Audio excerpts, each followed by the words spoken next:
Hello mga ka-I Vlog! So today's video, magluluto yung asawa ko ng mahiwagang dinakdakan. Wow! Yan po ay tenga at saka buntot ng mahiwagang baboy. Buntot ko po siya lahat. Pagkatapos niyan, ito na yung kinakalabasan niya. Sobrang sarap, sobrang crispy at sobrang saya. Charot! Hindi mo na nakikita na isa pala yung tenga at saka buntot ng duwende. At saka ito na yung finished product niya. 'Di ba ang sarap kasi sobrang crispy niya at ang sarap ilagay sa suka. Oh my goodness, sobrang sarap. Kasi ito yung mga ingredients niya na ginawa niya na tinadtad niya. Kasi ito, ito yung kinalabasan pag tinadtad mo na yung mga paa niya.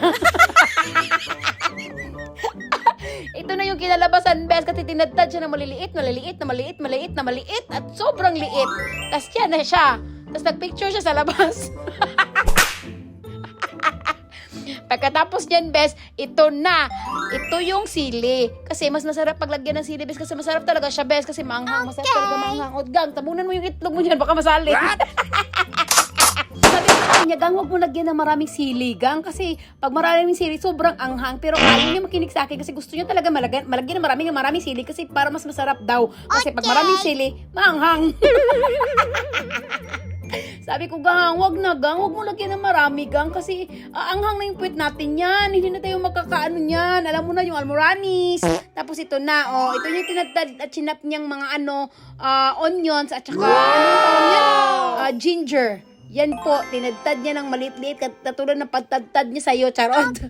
Tapos, inimix niya sa plato. Sabi ko sa kanya, gang, yung plato, gang, ang liit. Kaya, need natin ng malaking lalagyan. Kaso, ang tikas ng ulo niya kasi gusto niya talagang ilagay dyan. Sabi ko, hindi pwede. Kasi maglalagay ka pa ng maraming, dyan, maglalagay ka pa ng mayonnaise at maraming chichubels. Kaya, nakinig siya sa akin. Tapos ito na, nagkuha ko ng malaking nilagayan. Tapos, nilagay siya at minix. O, diba? Kung nakinig ka lang talaga sa akin, diba ganda yung buhay mo? Diba? Okay. Diba, tingnan mo, ang laki na lalagyan. O, see? O, tapos pagkatapos niyan, ano susunod? Ilagay yung mga mayonnaise. Ang tagal, bilis.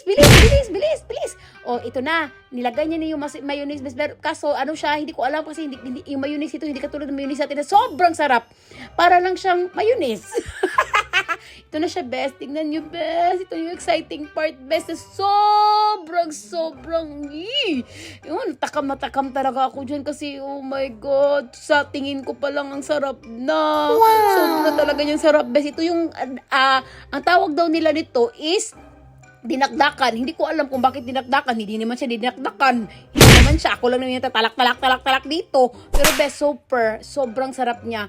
Kaso, di ba, siya ng chili? Kaso yung chili, best, maliit lang. Hindi siya hindi siya as in talaga maanghang. Okay. Kaya sabi ko sana, dinamihan na lang niyang lagyan ng sili. Kasi mas masarap kaya pag maraming sili, tapos maanghang siya, di ba? Okay. Ay, kayo kumuta ko ang gang.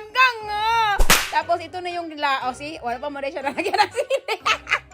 Ito na siya, best. Nilagyan na yung sili. At saka alam mo ba yung spring onions? Sobrang bango niya pala.